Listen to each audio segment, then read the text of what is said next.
ಪ್ರಜ್ವಲ್ ರೇವಣ್ಣ ಮೇಲೆ ಅತ್ಯಾಚಾರ ಆರೋಪ ಪ್ರಕರಣಕ್ಕೆ ಸಂಬಂಧಿಸಿದಂತೆ ಹಾಸನದಲ್ಲಿ ಗನಂದಾರಿ ಕೆಲಸ ಮಾಡಿದ್ದ ಸ್ಥಳ ಮಹಜರು ಆಗಿದೆ. 3 ಪ್ರಕರಣಕ್ಕೆ ಸಂಬಂಧಿಸಿದಂತೆ ಎಸ್ಐಟಿ ಅಧಿಕಾರಿಗಳು ಸ್ಥಳ ಮಹಜರು ಮಾಡಿದ್ದಾರೆ. ಆ ಸ್ಥಳಕ್ಕೆ ಭೇಟಿ ನೀಡಿದಾಗ ಪ್ರಜ್ವಲ್ ಬಿಹೇವಿಯರೇ ಬದಲಾಗಿದೆಯಂತೆ. ಎಸ್ಐಟಿ ಅಧಿಕಾರಿಗಳ ಎದುರು ಬೆವರಿದ್ದಾರಂತೆ ಪ್ರಜ್ವಲ್ ರೇವಣ್ಣ. ಈ ವೇಳೆ ಪ್ರಜ್ವಲ್ ರಿಂದ ಪ್ರತ್ಯೇಕ ಹೇಳಿಕೆಯನ್ನ ಎಸ್ಐಟಿ ಅಧಿಕಾರಿಗಳು ಪಡೆದುಕೊಂಡಿದ್ದಾರೆ. ಪ್ರಜ್ವಲ್ ರೇವಣ್ಣ ಲೈಂಗಿಕ ಹಗರಣಕ್ಕೆ ಸಂಬಂಧಿಸಿದಂತೆ ಪ್ರಜ್ವಲ್ ರೇವಣ್ಣ ಮೇಲೆ 3 ಪ್ರಕರಣಗಳು ದಾಖಲಾಗಿದೆ. ಈ ಒಂದು ಪ್ರಕರಣಕ್ಕೆ ಸಂಬಂಧಿಸಿದಂತೆ ಹಾಸನದಲ್ಲಿ ಪ್ರಜ್ವಲ್ ರೇವಣ್ಣ ಅವರ ಗನಂದಾರಿ ಕೆಲಸ ಮಾಡಿದ್ದ ಸ್ಥಳ ಮಹಜರನ್ನ ಎಸ್ಐಟಿ ಅಧಿಕಾರಿಗಳು ಮಾಡಿದ್ದಾರೆ. 3 ಪ್ರಕರಣಕ್ಕೆ ಸಂಬಂಧಿಸಿದಂತೆ ಎಸ್ಐಟಿ ಅಧಿಕಾರಿಗಳು ಹಾಸನದಲ್ಲಿ ಸ್ಥಳ ಮಹಜರು ಮಾಡಿದ್ದಾರೆ.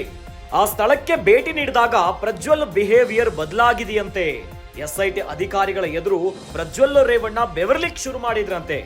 ಈ ವೇಳೆ ಪ್ರಜ್ವಲ್ ರಿಂದ ಪ್ರತ್ಯೇಕ ಹೇಳಿಕೆಯನ್ನ ಎಸ್ಐಟಿ ಅಧಿಕಾರಿಗಳು ಪಡ್ಕೊಂಡಿದ್ದಾರೆ. ಇತ್ತ ಎಸ್ಐಟಿ ಅಧಿಕಾರಿಗಳು ಸ್ಥಳ ಪರಿಶೀಲನೆಯನ್ನ ಮಾಡ್ತಿದ್ರೆ ಪ್ರಕರಣಕ್ಕೆ ಸಂಬಂಧಿಸಿದಂತೆ ಇನ್ನೊಂದು ಕಡೆ ಮತ್ತೊಂದಿಷ್ಟು ಬಗೆದಷ್ಟು ಬೆಚ್ಚಿ ಬೀಳಿಸುವಂತ ಸಂಗತಿಗಳು ಹೊರಬರ್ತಾ ಇದೆ. ಪ್ರಜ್ವಲ್ ರೇವಣ್ಣ ಯಾವಾಗ ಈ ಪ್ರಕರಣ ಆಯ್ತು, ಭಾರತವನ್ನ ಬಿಟ್ಟು ತಲೆಮರೆಸಿಕೊಂಡಿದ್ದ ಹೊತ್ತಿನಲ್ಲಿ ಜರ್ಮನಿಯಲ್ಲಿ ಇದ್ರಂತ ಒಂದಷ್ಟು ಮಾಹಿತಿಗಳು ಸಿಕ್ಕಿತ್ತು. ಅತ್ತ ಅವರಿಗೆ ಹಣದ ವರ್ಗಾವಣೆ ಮಾಡಿದ್ದು ಬೆಂಗಳೂರು ಮೂಲದ ಅವರ ಯುವತಿ ಎನ್ನುವಂತ ಮಾಹಿತಿ ಕೂಡ ಹೊರಬರ್ತಾ ಇದೆ.